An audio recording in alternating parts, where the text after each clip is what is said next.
Welcome YouTube. I am Atul. ഇത് നേരത്തെ വീഡിയോയുടെ തുടർച്ചയാണ്. അപ്പോൾ നേരത്തെ വീഡിയോ കണ്ടിട്ടില്ലാത്തവരൊന്ന് പോയി കാണണം. ഞാൻ പറയാൻ ഉദ്ദേശിച്ചത്, ഇപ്പോൾ എനിക്ക് ഇ ഗ്രാൻഡ് ഉണ്ട്. ഇ ഗ്രാൻഡ് ഉള്ളവർക്കാണ് ഇതിൻ്റെ എലിജിബിൾ ഫോർ ഫീ കൺസെഷൻ എന്ന് പറഞ്ഞ റൈറ്റ് കോർണറിൽ ഒരു ബോക്സ് ഉണ്ട്. ആ ബോക്സ് ഉള്ളവർ ഇത് ശ്രദ്ധിക്കണം.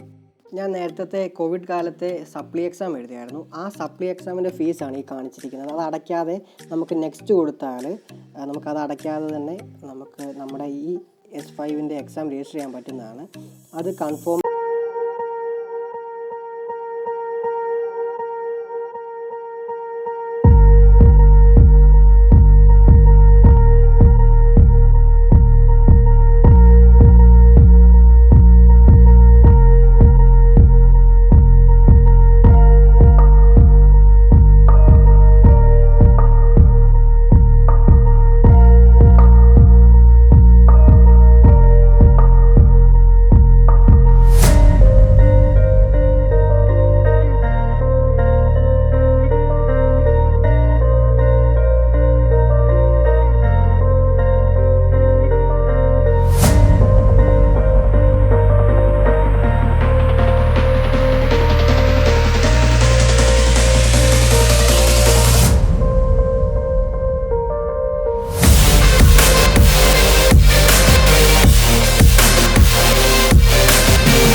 നമ്മുടെ പേയ്മെൻറ്റ് ഹിസ്റ്ററിയിൽ ഇപ്പോൾ ഇ ഗ്രാൻഡ് ആയതുകൊണ്ടാണ് എനിക്കിങ്ങനെ കാണിക്കുന്നത്. ഞാൻ ഇ ഗ്രാൻഡിൽ എനിക്ക് പൈസ ഒന്നും അടയ്ക്കേണ്ടി വന്നില്ല. ഇ ഗ്രാൻഡ് ഉള്ളതുകൊണ്ട് 315 രൂപ ഗവൺമെൻറ്റിൻ്റെ തന്നെ അക്കൗണ്ടിൽ അത് കയറിയിരിക്കുന്നത്.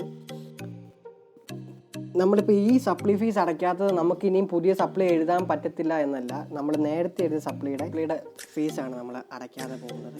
നമുക്കിപ്പോൾ ആ ബോക്സ് ക്ലിക്ക് ചെയ്തിട്ട് നെക്സ്റ്റ് കൊടുത്താൽ, ആ 3 ബോക്സും ക്ലിക്ക് ചെയ്ത് നെക്സ്റ്റ് കൊടുത്താൽ നമുക്ക് ഫീസ് പേയ്മെൻറ്റ് ചെയ്യാൻ പറ്റുന്നതാണ്. പക്ഷേ ഞാൻ അവിടെ അങ്ങനെ ചെയ്തിട്ടില്ല. എൻ്റെ അക്കൗണ്ടിൽ അതിന് മാത്രമുള്ള പൈസ ഇല്ലായിരുന്നു. അതുകൊണ്ട് ഞാൻ ചെയ്തില്ല. നമുക്കത് ചെയ്തില്ലെങ്കിലും നമുക്ക് എക്സാം എഴുതാൻ പറ്റുന്നതാണ്.